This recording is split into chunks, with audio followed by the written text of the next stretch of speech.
नमस्ते। आप सभी का स्वागत है और आप सभी से अनुरोध है कि कृपया हमारी चैनल को अवश्य सब्सक्राइब करें और वीडियो को लाइक भी अवश्य करें। ये छोटा-सा काम है, लेकिन इससे चैनल को मजबूती मिलती है। तो आइए एक बार फिर से बात करते हैं के ईयू के धुरंधरों के भारत आगमन की। क्योंकि ईयू की जो आपको पता है, उन्होंने कहा कि हम mother of all deals sign करने जा रहे हैं। लेकिन मदर ऑफ ऑल डील्स के बीच में एक और ऐसी छिपी हुई डील दिख रही है, जिसको देख के तो भाई वाक़ई जो मूर्छित होने वाले हैं और जिनका मूर्छित होना रोज़ का धंधा है, वो फिर से मूर्छित हो गए। वो मूर्छित इसलिए हो गए हैं कि एक इसी में ईयू का जो आ रहा है, उसी में जो ईयू के एक मिनिस्टर हैं जो डिफेंस से डील करती हैं, उनका नाम है काजा कलास। और उन्होंने ये कहा कि भई EU India defence partnership sign होने जा रही है। अभी हम यूएई इंडिया डिफेंस पार्टनरशिप से निपटे ही थे या पूरी तरह से निपटे भी नहीं थे कि इधर ईयू इंडिया डिफेंस पार्टनरशिप और आ गई। और ये तब आई है जब भारत अमेरिकन डिफेंस पार्टनरशिप को अंगूठा दिखा चुका है। कि अमेरिका से कह दिया ना भाई, तुम्हारे साथ कोई डिफेंस पार्टनरशिप नहीं हो सकती। क्यों नहीं हो सकती? बाकी और कुछ भी कहा जाए, कारण ये है कि अमेरिका के ऊपर विश्वास नहीं किया जा सकता। मज़े की बात ये है कि आज फ़िनलैंड के ये डावोस में जो अभी चल रहा है, वहाँ डावोस में कि फ़िनलैंड के जो प्राइम मिनिस्टर हैं, उनसे बातचीत हो रही थी और वो कह रहे थे कि भाई हम कोई 2,80,000 सैनिक जो हैं वो इकट्ठा कर सकते हैं शॉर्ट पीरियड में और उनको हम भेज सकते हैं ग्रीनलैंड में। लेकिन वो जो F-35 हमारे हैं, वो F-35 भाई साहब, वो बगैर अमेरिकन परमिशन के नहीं चल सकते। यानी अमेरिका से लड़ाई हो और आपके पास अगर अमेरिकन F-35 है या अमेरिका से नहीं किसी और से लड़ाई हो जो कि अमेरिका नहीं चाहता है, तो उससे आपको अमेरिका से परमिशन चाहिए उनके F-35 ऑपरेट करने के लिए। तो ये किस तरह की डिफेंस डील होती है अमेरिका से, आप समझ लीजिए। अब ईयू जो है वो अब डिफेंस डील करने आ रहा है और इसका संकेत जो है वो मेरे ख्याल से 22 तारीख की बात है ये, जब एपी सिंह, हमारे air chief marshal AP Singh, जो हमारे वायुसेना के अध्यक्ष हैं, वायुसेना अध्यक्ष हैं, उन्होंने ये कहा था कि भाई भारत को किसी 6th जनरेशन एयरक्राफ्ट की पार्टनरशिप में शामिल होना चाहिए। अब जैसा कि आपको ज्ञात ही है कि रफ़ाल को 4.5, 4.75 कहते हैं, SU-57 आएगा, वो 5th जनरेशन है और फिर आगे जो ये 6th जनरेशन एयरक्राफ्ट की बात हो रही है, उसके डेवलपमेंट के लिए इस समय यूरोप में 2 प्रोग्राम चल रहे हैं। एक चल रहा है जो कि फ्रांस, जर्मनी और स्पेन चला रहे हैं और उसको बोलते हैं FCAS। मेरे ख्याल से उसका पूरा नाम है future combat aircraft development scheme या इस तरह से कुछ है। और एक जो चल रहा है वो है FCAP, इसको टेम्पेस्ट भी बोलते हैं। ये है यूके, इटली और जापान का।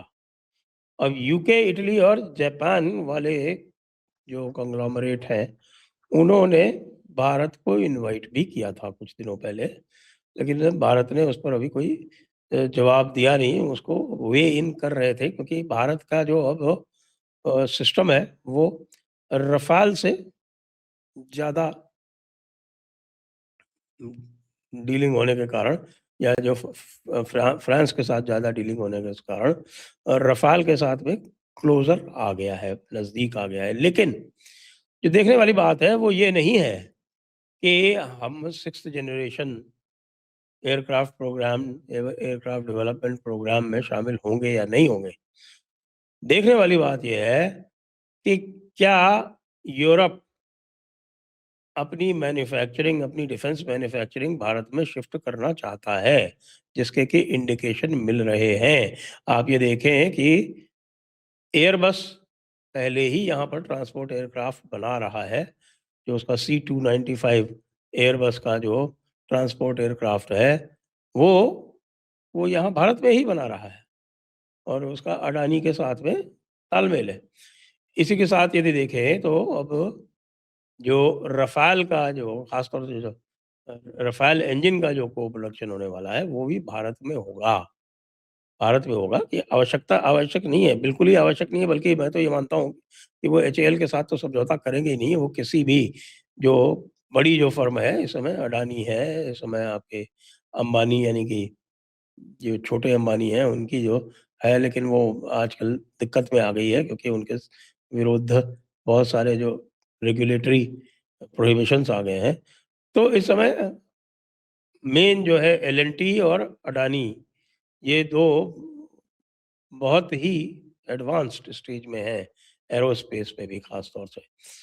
तो ये ऐसा लग रहा है कि अडानी एरोस्पेस को एक और मौका मिल सकता है या एल&टी को मिल सकता है और यहाँ पर अडानी के साथ में एम्ब्रायर भी आ रहा है और एम्ब्रायर जो है वो सिविलियन जेट्स बनाने के लिए, रीजनल जेट्स बनाने के लिए समझौता कर रहा है। और एम्ब्रायर आपको पता है वो ब्राज़ील का है। तो अब ईयू जो है, उसके पास बहुत सारे ऐसे मैन्युफैक्चरिंग आइटम्स हैं, जो कि भारत में बनाए जा सकते हैं क्योंकि भारत के पास में अब एक ऐसी डिफेंस इंडस्ट्री है, जो कि ये सब चीज़ें मैन्युफैक्चर करती है। आप ये देखें कि बोइंग के लिए भी यहाँ पर एल&टी वगैरह जो है, वो फ्यूज़लाज वगैरह बना के भेज रही है। कई सारे जो आपके बड़े-बड़े एयरक्राफ्ट्स हैं, इवन फाइटर एयरक्राफ्ट्स हैं, उनके बहुत सारे जो एलिमेंट्स हैं, चाहे वो फ्यूज़लाज हो और चाहे वो विंग्स हों, ये सब भारत में बन रहे हैं। भारत में इसलिए बन रहे हैं कि भारत में बनना सस्ता है और वो पूरी वैल्यू चेन जो है वो एस्टेब्लिश हो चुकी है। तो भई यूरोप तो अब तैयार है और अमेरिका जो है, वो इस मामले से पूरी तरह से अब खबरदार है। कह रहा है कि भई ये हो क्या रहा है? हमारा तो ये एक व्हील्ड प्लेटफ़ॉर्म वो 8 व्हील्ड प्लेटफ़ॉर्म स्ट्राइकर जैसा, कि वो तक नहीं खरीद रहे हैं और इनसे तो भाई पूरा का पूरा रफ़ाल का सिस्टम इन्होंने जो इकोसिस्टम है वो अ, भारत में बना लिया। कई सारे तो ऐसे कल-पुर्जे हैं और कई सारी ऐसी चीज़ें हैं जो बन रही हैं भारत में, जो अब पूरी एक्सक्लूसिव भारत की होगी। ख़ास तौर से विंग्स की बात कर रहे हैं जो, विंग्स बोइंग के विंग्स यहाँ बन रहे हैं और F-35 का भी कुछ मामला जो है वहाँ यहाँ आउटसोर्स हो रखा है, जो यहाँ से बनता है। रफ़ाल में देखा आपने उस प्लस सैफ़्रॉन तो पूरी जो इंजन यूनिट्स है, वो सफ़्रॉन का जो अगला प्रोडक्ट आने वाला है, वो 120 किलो न्यूटन वाला, वो तो भारत में ही बनेगा एक्सक्लूसिवली और उसका जो अगला वर्ज़न है, उसको बोल रहे हैं वो M88 रेक्स T4 वो भी भारत में ही बनने वाला है। भई ऐसा क्या हो गया है भारत में? ये उसी प्रकार का मैन्युफैक्चरिंग मॉडल है जो अमेरिकन्स ने चाइना में इजाद किया। देखिए चाइना से मैन्युफैक्चरिंग बहुत होती है, एक्सपोर्ट बहुत होता है। अमेरिकन कंपनीज़ ने अपनी पूरी फैक्ट्रीज़ वहाँ शिफ्ट कर दी हैं, लेकिन जो उसमें से वैल्यू मिलती है चाइना को, वो वैल्यू टोटल वैल्यू की 14-15% ही मिलती है। क्योंकि उसकी जो और वैल्यूज़ हैं जिसमें डिज़ाइन वैल्यूज़ हैं, मार्केटिंग वैल्यूज़ हैं, बाकी सारी चीज़ें जो है, वो जो प्रिंसिपल मैन्युफैक्चरर यानी जो डिज़ाइनर है, वो ही ले जाता है। भारत जो है वो दूसरी तरीके से चल रहा है थोड़ा। तो भारत में ये जो वैल्यू यहाँ की जो मैन्युफैक्चरिंग होगी और उसमें जो वैल्यू भारत को मिलेगी, वो इससे कहीं ज़्यादा मिलेगी। ऐसा जो पूरे सिस्टम्स आ रहे हैं, उससे देखने में ऐसा लग रहा है। आपको पता है इज़राइल यहाँ से बहुत दिनों से जॉइंट वेंचर्स में मैन्युफैक्चरिंग कर रहा है। और यदि आपको हमारे नेवल फ्लीट की बात बताएँ, तो नेवल फ्लीट तो इनकी जो पनडुब्बियाँ बन रही हैं, वो तो बहुत दिनों से भारतीय कंपनी ख़ास तौर से एल&टी के साथ में मिलके बन रही है। याद कीजिए तो हमारा पॉडकास्ट हुआ था पाटिल साहब के साथ। तो एल&टी के मिस्टर पाटिल जो आए थे उनके साथ पॉडकास्ट किया था हमने। तो उन्होंने यही बताया था कि किस तरह से उन्होंने पिछले 20-30 साल से ये प्रोग्राम किया और जब एक्सपोर्ट की उनको परमिशन मिल गई तो एक्सपोर्ट्स बड़ी तेज़ी से बढ़े और इस साल लोग 60 से 70% ग्रोथ की एक्सपेक्टेशन कर रहे हैं इस फाइनेंशियल ईयर में, क्योंकि पिछले फाइनेंशियल ईयर में $2 बिलियन से ज़्यादा डिफेंस आइटम्स एक्सपोर्ट हुए। कई सारी ऐसी चीज़ें हैं, जैसे मैं बताऊँ आपको, आप जैसे ये भारत फ़ोर्ज है, तो भारत फ़ोर्ज की एटैक्स वग़ैरह जो हैं, जिनका अभी अमोघ नाम दिया गया है और इस बार 26 जनवरी में उनको परेड में भी शामिल किया जाएगा। उनके लिए तो उन्होंने बाहर पहले से ही एक्सपोर्ट करना शुरू कर दिया। और अभी आप देखेंगे कि ये जो व्हील्ड प्लेटफ़ॉर्म की बात हो रही है, ये शायद शायद correct me if I am wrong, शायद टाटा के हैं। तो ये अपने जो व्हील्ड प्लेटफ़ॉर्म्स हैं, वो ले जा रहे हैं, उसकी बना रहे हैं एक कारखाना मोरक्को में। तो बहुत तगड़े डेवलपमेंट्स हो रहे हैं भई। और ये जो ईयू इंडिया जो डिफेंस डील होने वाली है, उसके बाद तो आप जो है वो हमारे पड़ोसियों के या जो इनके साथ में जिन्होंने सऊदी-वूदी टाइप वाले लोगों ने इनके साथ में किए हैं या टर्की ने किए हैं, उनकी आप शक्लें देखना, बहुत मज़ा आएगा। जय हिंद, जय भारत, वंदे मातरम।